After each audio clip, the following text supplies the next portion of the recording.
जे मुख्यमंत्री बसले ना फडणवीस, राजाच्या पोटी राजा जन्माला येत होता म्हणाव त्याला, आणि आता तुला पेटीतून काढले ना ते तुझ्या बापाला डॉक्टर बाबासाहेब आंबेडकरांनी काढले, हे तू लक्षात ठेव. दुसरा लॉंग मार्च होणं नाही. जे मनुवादी आहेत त्याच्या बायकायला सुद्धा तीच पूर्वीची वेळ येणार आहे. प्रत्येक बाई इथं कफन बांधून निघणारी आहे. त्या बापानं आम्हाला रक्तात संघर्ष पेरलेला आहे, आमच्या रक्तात.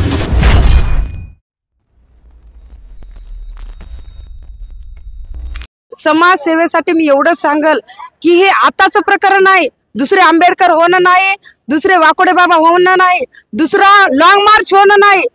आता जर सर्वांनी या आंदोलनाला साथ नाही दिली तर पुढच्या येणाऱ्या पिढीला हे प्रशासन, पूर्वीचा जे आपला काळ होता ते पुन्हा आपल्याला पुनरावृत्ती होणार आहे. सर्वांनी लक्षात घेण्याची गरज आहे. परभणीची ही विटंबना नाही, एकट्या परभणीसाठी हे लॉंग मार्च नाही तर सर्व धर्माचा, सर्वांचं संरक्षण करणारा जे समाज आहे, त्या संरक्षणात करणारा जो संविधान आहे, त्या संविधानाचे संरक्षण जर केलं नाही तर अगदी जे देशद्रोही आहेत, जे मनुवादी आहेत, त्याच्या बायकायला सुद्धा तीच पूर्वीची वेळ येणार आहे. हे सर्वांनी लक्षात धरायला पाहिजे आणि लॉक मार्चला जास्तीत जास्त प्रतिसाद द्यावा. चांगल्या पद्धतीने बोलायला. काय शिक्षण वगैरे तुम्हाला सगळं माझं फायनल झालेलं आहे ना सर.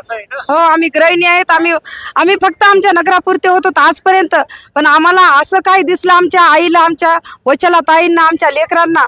माझा त्या दिवशी ज्या लेकरांना पण अक्षरशः आम्ही आमच्या सोबत होतो, सगळ्याच्या आया बहिणी आम्ही सोबत असताना आमचे मुलं हल्ला कसे करतील.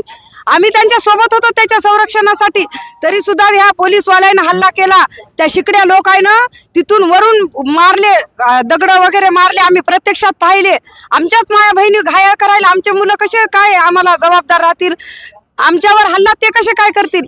यांनी मुद्दामहून 100-200 लोक मनुवाद्यांनी पाठवून आमच्या समाजाला बदनाम करण्याचं कट कारस्थान रचलेलं आहे आणि आम्ही ते कारस्थान कदापिही यशस्वी होऊ देणार नाहीत. प्रत्येक महिला आणि माझा मुलगा सुद्धा याच्यामध्ये म्हणला, आई माझं नाव मी जर आलो तर नाही आलो तर शहीद म्हणून लिहून टाक. न्याय मिळेपर्यंत मी घरी येणार नाही. प्रत्येक बाई इथं कफन बांधून निघणारी आहे. इथं तुम्हाला वाटत असेल मुठभर असतील, पण त्या सगळ्या भक्कम कफन बांधून निघणाऱ्या महिला आहेत बघा, त्या मुठभर आहेत. आम्ही आत्मा दहन करूत, आम्ही जीव संपून टाकूत, रक्ताचा थेंब सांडून टाकूत, पण न्याय मिळाल्याशिवाय आम्ही परत येणार नाही. आमच्या संविधान, आमचा बाबासाहेब आमच्या संविधानात रक्षण, आमचा बाबासाहेब आम्हाला संविधानात जिवंत दिसते. आणि आमच्या बापाचं जर तुम्ही विटंबना करीत असाल, आमच्या बापाचा जर तुम्ही विरोध करत असताल तर तुमचं प्रशासन, जे मुख्यमंत्री बसलेत ना फडणवीस, राजाच्या पोटी राजा जन्माला येत होता म्हणाव त्याला, आणि आता तुला पेटीतून काढले ना ते तुझ्या बापाला डॉक्टर बाबासाहेब आंबेडकरांनी काढले, हे तू लक्षात ठेव. आणि त्याच्या प्रती तू रोज उठून एकदाच तू जी शपथ घेऊन तुझ्या मायला, जर तू बाबासाहेबाला जर बेईमान होता असेल तर तू तुझ्या मायला बेईमान होत आहेस, असं मी फडणवीसला आव्हान करते. हे फडणवीस एकदम बेईमान आहे. आणि तुम्हाला सांगते, या आता इथपर्यंत आमचं रक्त सळसळ करायलंय. आमचा एवढा काय म्हणजे प्रत्येक बाई झोपना, बाईला भाकरीची गरज नाही ना, आमच्या भीम सैनिकाला नेत्याची याची गरज नाही. आमचा हे स्वाभिमानी भीम आंबेडकरवादी आंदोलन जे आहे तुम्हाला दिसूनच आलेलं असेल. हे आम्ही राजकारण इथं चालू देणार नाहीत. कुणी राजकारण असो, फक्त आशिष वाकोडेचं नेतृत्व करणार आहेत. आणि हे सगळं महिला मंडळाचा, भीम वाघिणीचा, भीम सैनिकाचा हे फक्त मोर्चा, याच्यामध्ये कुणी हिरो बनायची कोशिश करू नये.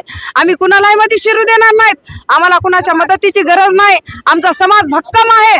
आम्ही लाखांना उधळूत, आम्हाला करोडा नाहीत. बाबासाहेबांना एवढं दिलंय की आज सगळ्या मनुवाद्याला आम्ही, तुम्ही पाहिलं, वाकोडे साहेबाच्या परिवाराला आम्ही कमी पडू देणार नाहीत. सुरेशीच्या परिवाराला सुद्धा आम्ही कमी पडू देणार नाहीत. मरे आणि आमच्या अशा भीमसैनिक किती आहेत, 31, त्याच्या परिवाराला आम्ही कदापि कमी पडू देणार नाहीत. आणि आणखीन काय होईल त्यालाही आम्ही तोंड द्यायला समर्थ आहेत. या प्रशासनाने याची अशी दखल घ्यावी. आणि तुम्ही जर आम्हाला इथं न्याय नाही दिला तर आम्ही दिल्लीपर्यंत यायला तयारच आहे. तुम्ही तयार राहा. आमच्यासोबत जे झालंय, कुटुंब सगळ्यालाच आहेत. बाबासाहेबाच्या संविधानानं चालणारी माणसं आहेत आम्ही. जर संविधान नसतं तर आज भीमा कोरेगाव घडायला वेळ लागली नसती. आज आम्हाला संविधानाचा आम्ही अभिमान करतो म्हणून आम्ही संविधानिक मार्गाने तुम्हाला न्याय मागायलो. तुम्ही बंडखोर आमच्या मुलाला करण्याची आणि कोशिश करू नका, कारण आम्ही संविधानिक, आमचे भीमसैनिक आहेत, सगळे सुशिक्षित वर्ग आहे. आम्ही आता पहिल्यासारखे राहिलेले नाहीत गावंढळ तुमचा अन्याय अत्याचार सहन करायला. एवढं त्याने लक्षात धरावं आणि आम्हाला न्याय देण्याची दिशा त्याने घ्यावा, नाहीतर आम्हाला न्याय मिळून आमच्या बापानं आम्हाला आज रक्तात संघर्ष पेरलेला आहे. आमच्या रक्तात आम्हाला आजपर्यंत संघर्षाशिवाय काही मिळालेलं नाही आणि पुढे सुद्धा संघर्ष केल्याशिवाय मिळणार नाही. आम्ही संघर्ष करायला तयार आहेत. त्याने आम्हाला तोंड द्यायला तयार राहावं. त्याची मुंबई आम्ही इथं जरी तुम्हाला पण मुंबईला एक ना एक बाळ ते 6 महिन्याची बाळातीन त्यानं मारली ती सुद्धा तिथं येणार आहे.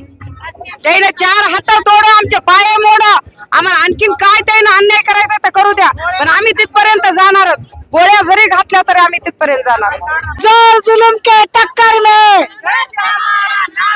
और जोर जुलूम